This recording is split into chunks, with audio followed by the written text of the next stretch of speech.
Si Ramon ay isang simpleng manggagawa. Araw-araw siyang bumabiyahe papunta sa kanyang trabaho.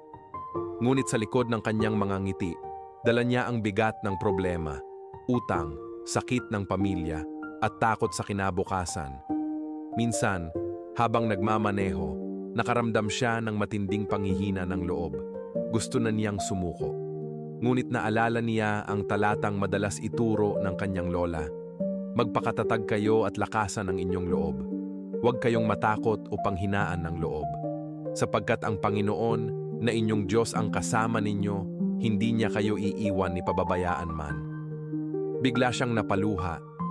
Doon niya naramdaman na hindi siya nag-iisa sa kanyang paglalakbay, kahit sa kalsada man o sa buhay. Ang Diyos ay kasama niya.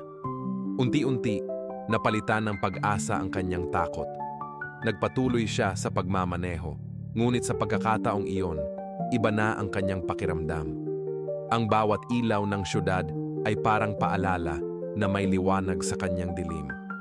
Ang bawat tibok ng kanyang puso ay nagpapaalala na ang Diyos ay tapat at kailanman hindi siya iiwan.